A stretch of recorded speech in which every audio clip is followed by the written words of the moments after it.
Big John, Peter Pan, Santa Claus, UFOs, all those things. The myths. What do they do? What do they allow us to do? It's a good damn question. I think I'm starting to call it functional woo. The stories that are truer than true. They're useful, but we've never bothered to tie down how because we're trapped in a materialist language. And we needed that materialism. We needed it. We needed the Enlightenment. We needed to be able to talk about what is. But we kind of lost the causes in between. We lost something in the seams of what is. We lost the pieces of the dream that help us scheme. I'm probably being ridiculous now, but it's fun. Hello, I am Sally Jo Michelson Cooper. Welcome to the edge of my mind. Let's jump off. This video is about jackalopes.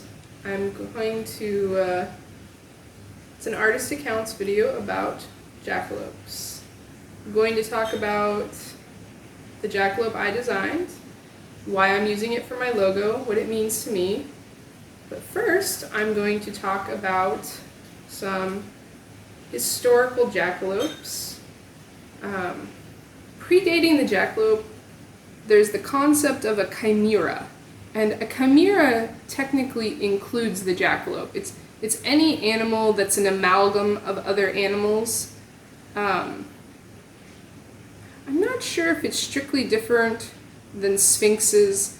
There's the anthropomorphic, which is animals with human embodiments or humans with animal embodiments, and like the monitor, which was the Greek myth of the human body and the bull's head. That's kind of a different category than chimeras.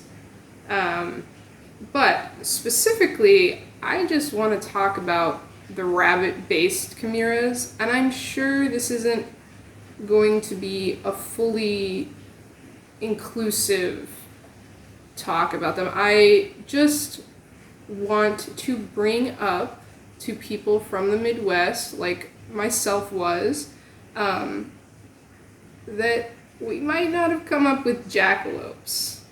We came up with the name jackalope because the name jackalope is derived from combining jackrabbit and antelope, and then you just get the very fun word jackalope. But when I was originally designing my four-feathered jackalope, I found out about some other ones. So I'm going to read about them now, and I'll be putting the image up so you can see what I'm talking about. So one of my absolute favorite ones is one by Albert Durer.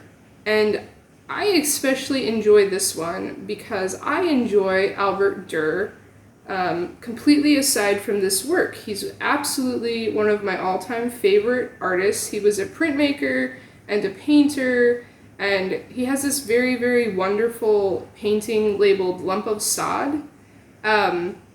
And if you're not in agriculture, I don't know that you can fully appreciate this particular painting, but he goes into this detail of the roots and things, and he was doing hyperrealism before hyperrealism was a thing.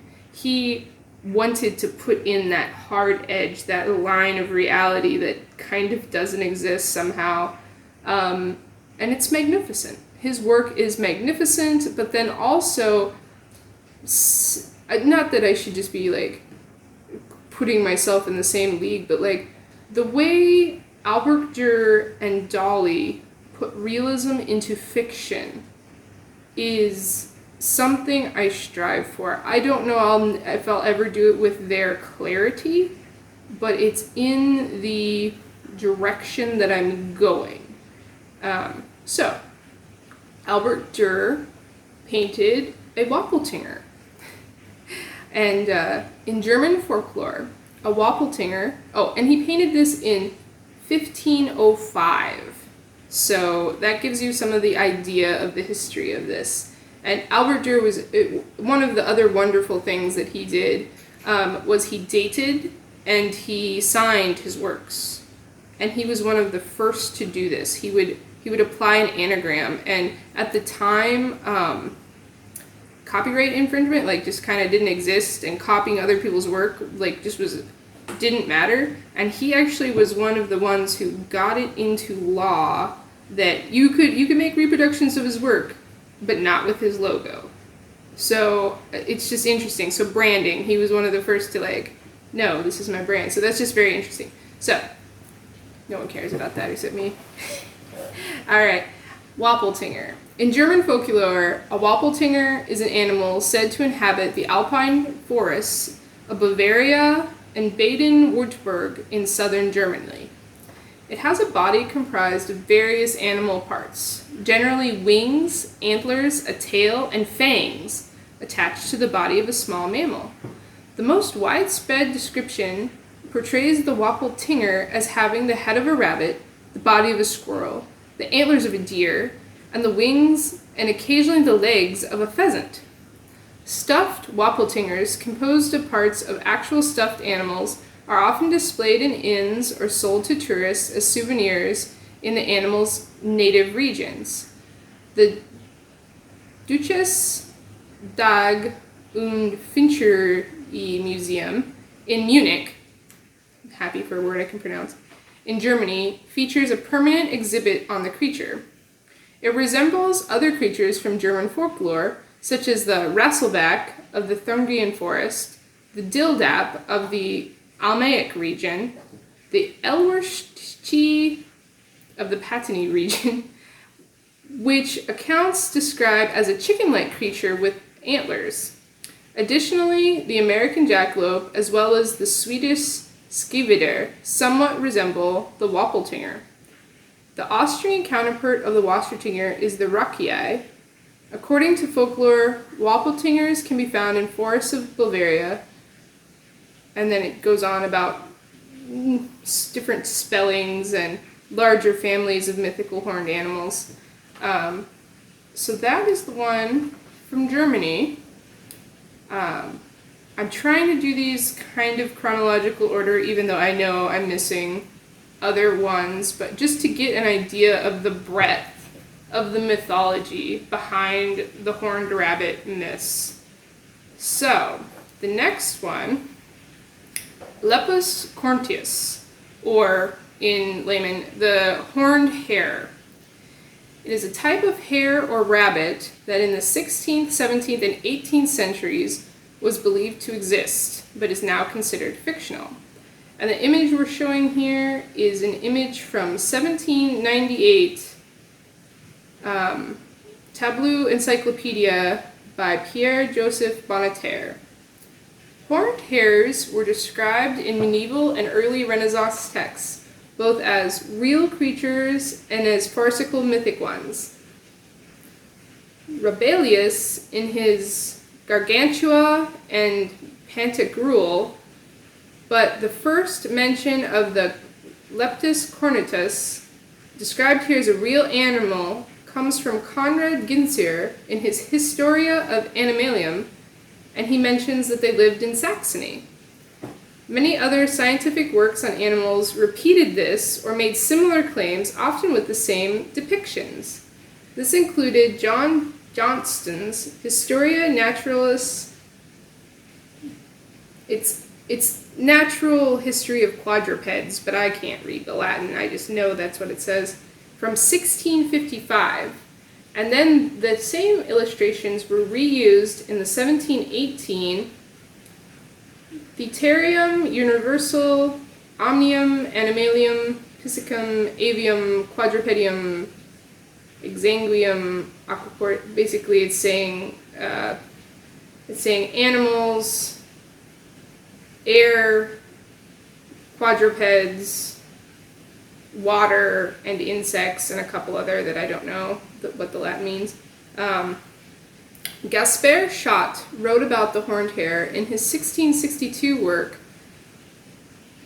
Physical Curiosities, playing it on the front piece with further illustration. Gabriel Clotter published in 1687 an article on the horned hare, claiming he had cited it with an illustration. In 1743, Jacob Theodor Klein produced another illustration the same. Pierre Joseph Bonneterre's 1789 tablet Encyclopedia of Method. This is probably an egregious Latin translation. I am aware of this, but I'm just sick of trying to pronounce the Latin word.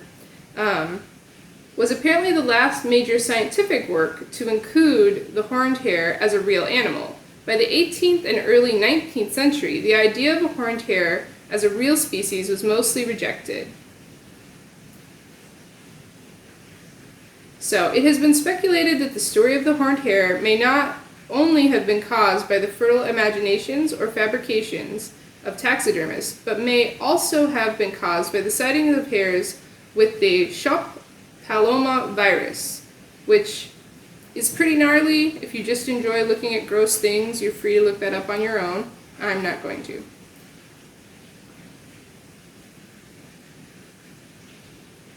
Alright, and then second to last one. The Skivator. It gives it how to pronounce it. It's just as complicated to read as the original. Skavader. Well, that does sound a little bit better than Skivator. So Skavader is a Swedish fictional creature that was constructed in 1918 by the taxidermist Rudolf Genberg and is permanently displayed at the Museum of Norra Brigett in Sundsvall. It has the forequarters and hind legs of a European hare, and on the back, the wings and tail of a female wood grouse. It was laterly, jokingly given the Latin name Teratolepis pseudohybridis renimus. It's probably terrible. Alright. The name is the combination of two words explained by the creator as being the prefix quack or chirp and the suffix wood grouse. The Skadaver originates from a tall tale hunting story told by a man named Hadikan Dalmark during a dinner at the restaurant in Sundsvall in the beginning of the 20th century. To the amusement of the other guests, Dalmark claimed that he, in 1874, had shot such an animal during a hunt in north of Sundsvall. On his birthday in 1907, his housekeeper jokingly presented him with a painting of the animal made by her nephew. And shortly before his death in 1912, Dalmark donated the painting to a local museum. During an exhibition in a name I'm not even going to try to pronounce, in 1916, the manager of the museum became acquainted with the taxidermist Rudolf Granberg. He then mentioned the hunting story and the painting and asked Granberg if he would reconstruct the animal. In 1918, Granberg had completed the Skavator, and since it has been a very popular exhibition at the museum, which also has the painting at display. A strikingly similar creature called the rabbit bird was described by Pinley the Elder in Natural History. This creature had the body of a bird with a rabbit's head and has been said to have inhabited the Alps. And then it just goes back on to the Waffle Tinger and the American Jackalope. So, the American Jackalope. I'm going to jump ahead. Oh, maybe I'm not. It's too good. Okay. The jackalope is a mythical creature of North American folklore, a fearsome creature. It is described as a jackrabbit with antelope horns. Many jackalope taxidermy mounts, including the original, are made with deer antlers. In the 1930s, Douglas Hendrick and his brother, hunters with taxidermy skills, popularized the American jackalope by grafting deer antlers onto jackrabbit carcasses and selling them in combination at a local hotel in Douglas, Wyoming. Thereafter, they made and sold many similar jackalopes to a retail outlet in South Dakota, probably while drug. Maybe it's a different one, and I just don't know that. Another taxidermist continues to manufacture the horned rabbits in the 21st century. Stuffed and mounted jackalopes are found in many bars and other places in the United States, and stores catering to tourists sell jackalope postcards and other paraphernalia. Commercial entities in America and elsewhere have used the word jackalope or a jackalope logo as part of their marketing strategy. The jackalope has been published in stories, poems, television shows, video games, and low-budget mockumentary films. The Wyoming legislature has considered bills to make the jackalope the state's official mythological creature. I think that went through, or maybe it's just such a thing that out west, when we want something to go through, we just start saying it has went through and act accordingly. The underlying legend of the jackalope, upon which the Wyoming taxidermists were building, may be related to similar stories in other cultures and historical times. And that's what we just kind of went over. Trying to see if there's anything specifically good.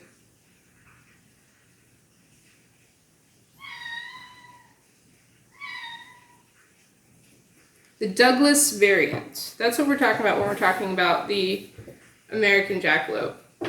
The New York Times attributed the American jackalope to the 1932 hunting outlet involving Douglas Hendrick of Douglas, Wyoming.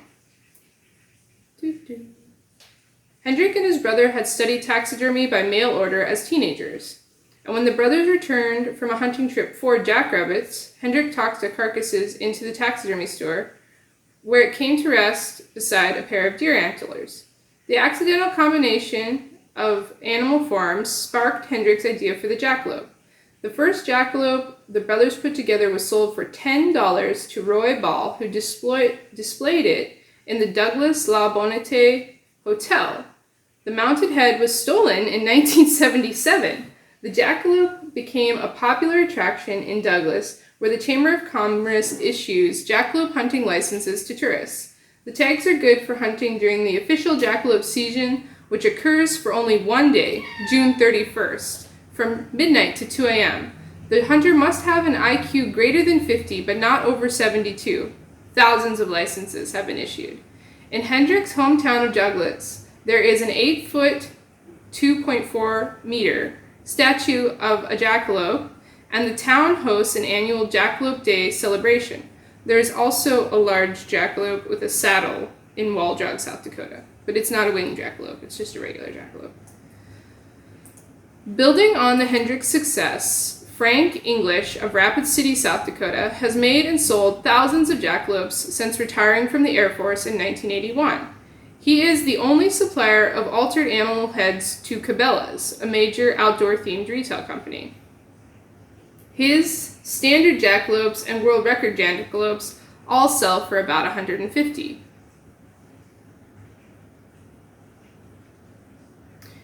In Man and Beast, an American comic legend, folklorist Richard Dorson recounts the Douglas variant, but also an alternative that will surely infuriate the residents of Douglas, according to Dorson, in Mythical Creatures of the North Country, 1969. Historian Walker D. Wyman acknowledges the existence of what he called the Alaki area jackalope of the western United States, but he expressed doubt that it predated the jackpine jackalope of Minnesota and Wisconsin, a mythological throwback that defies even the most competent biologists of the region. Wyman claimed that there were 3 known species of this primary jackalope in Augusta and west central Wisconsin. Okay, that just keeps going into it.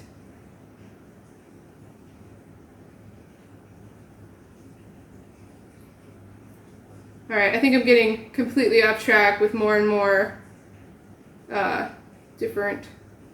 Alright, tall tales. The jackalope is subject to many outlandish and largely tongue-in-cheek claims embedded in tall tales about its habits. Jackalopes are said to be so dangerous that hunters are advised to wear stovepipes on their legs to keep from being gored. Stores in Douglas sell jackalope milk, but the New York Times questions its authenticity on grounds that milking a jackalope is known to be fraught with risk. One of the ways to catch a jackalope is to entice it with whiskey. It apparently is the jackalope's beverage of choice. The jackalope can imitate the human voice according to legend. During the days of the Old West, when cowboys gathered around campfires at night, the jackalope could be heard mimicking their voices or singing along, usually as a tenor. It is said that jackalopes and the rare Lepicus antilerpica, why the Latin? The only breed during lightning flashes, and their antlers make the act difficult, despite the hare's reputation for fertility. Alright. So here's Wikipedia coming back on itself. It says, in 2005, the legislator... Oh, okay. The Senate didn't succeed in making it the official mythical creature of Wyoming.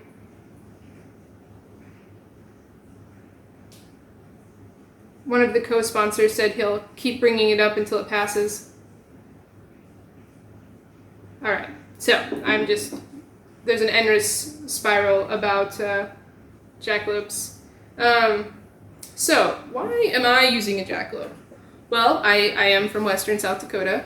I very much like jackalopes. I always have. They were something local to me that still had a lot of wonder. And I think that myth has this ability to allow us to talk about the outlandish. And when you open up what is possible to talk about, from reason, order, known, perceived, to completely outlandish, you know it's insane, but you talk about it anyway, that allows for all that space in between to be talked about. You broaden it. You broaden what is reasonable conversation, and that is very important. That is very important to us, and like, you just think about that anthropologically. Sitting around a campfire, you're living your life out in the woods somewhere, or even you're a peasant somewhere, and you walk through the woods, and you hear something, and you think to yourself, good Lord, that was big. That was ridiculously big. That was like bigger than anything I've ever seen in my life. I should probably tell somebody. And they're like, oh, well, it was a rabbit, it was a badger, it was this. Like, no, it was like a house high. And that sounds really freaking crazy. But if it was a bear that's not native to your region, it's probably better you account for it thusly. You tell your story of what happened, even though it sounds mad, because that's safer than being scared to. And talking about myth and talking about the things that don't exist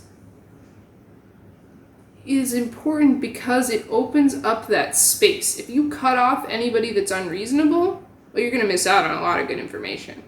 So, jackalopes. Jackalopes are a type of wiliness.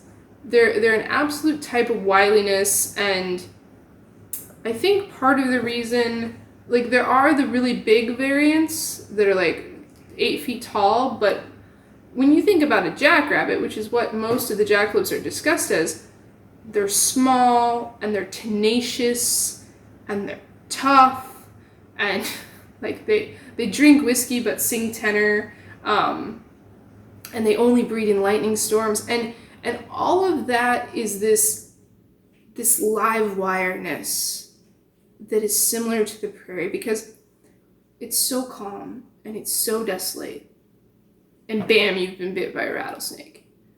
It's that mild, docile, sharp as glass or steel doesn't even seem like the right context. Like, it's gorgeous and it's elegant and it's harsh all at once. And so you have this timid little rabbit that's, you hardly get to see it sometimes because, like, it's sneaking around. But then you have the antelope, which almost doesn't care if it's been seen as long as it can put a distance between you. And I don't know if people are familiar with antelopes. An antelope isn't like a deer. An antelope, for being an herbivore, it will straight up fight stuff. It will kill a rattlesnake. It's not gonna fight a human, obviously, but it's not just prey. Like, it's prey, but it's not just prey the way a rabbit can be. All right, that abruptness there was my phone running out of memory because technology. So I was finishing with the historical jackalopes, starting on my jackalope. So I kind of first came up with my idea for my jackalope 2009, and 2009 was the only year I attempted to do anything for this. Well, I guess I was a janitor one year, but anything art-wise for the Sturgis rally. And I attempted to sell engravings on Main Street, and I had a little hammer Dremel, and I had this idea that I could do shot glasses and belt buckles and whatever, and, you know, be able to vend, be able to make a few bucks. Didn't really work out, but it was probably a good learning experience about how little money you can make in a week. So I kind of came up with this little story, and I wish I would have wrote it down, but I had basically, I would say something to the effect of, well, when the American jackalopes were pushed out of their natural habitat and pushed up into South Dakota, it was the same time that we were introducing pheasants to South Dakota, and because they were so low on breeding partners, that's why you have a few mule jackalopes that have bred with pheasants over the years. You just can't avoid it. And that was where the jackalopes with wings came from. And I was really into it, and I could say it with a pretty straight face, so it was quite fun. And I only did it a few times, but I really liked the winged jackalopes. And then over the years, I kind of morphed the wings away from the pheasant into something similar to the big, soft, white owl feathers. And I really liked that. And then I wanted it to be simpler because I wanted it to show up really, really well if it was very small and very big. And I was just playing with form, and I ended up drawing one that almost had the gas tank of a Harley as its chest. So like this very diamond-shaped breast pattern. I really liked that. And then I was playing with this wing structure, and I decided that instead of trying to get it to be a realistic wing and pick a bird and make it really like that, I wanted to do symbolic. And I was still in kind of the midst of my moving around a lot, traveling a lot, and I thought, oh, wouldn't it be neat to just do a feather for each of the directions? And I thought, well, that's ridiculous, because then there's only going to be 4 feathers. And I'm like, maybe that's why that's good. And so I made these really giant single feathers that are the 4 parts of the wing. And I've done quite a few iterations, but this is the basic form of it. This jackalope is an aluminum jackalope that I just recently decided I wanted to spray paint gold. I was going to make 4 of them in art school, and I only got 2 of them poured, and it's kind of a shame, but I have the mold, so potentially I could make more if I found a place to cast aluminum, or I could use the mold for doing hydrostone, which would be fun. And then for my logo, I do the same jackalope, but it's jumping. And so this is a little silver one that I cast, that I wear. And it's about whimsy, and it's about wit, and that kind of falls into why I've decided I'm calling my business Whist.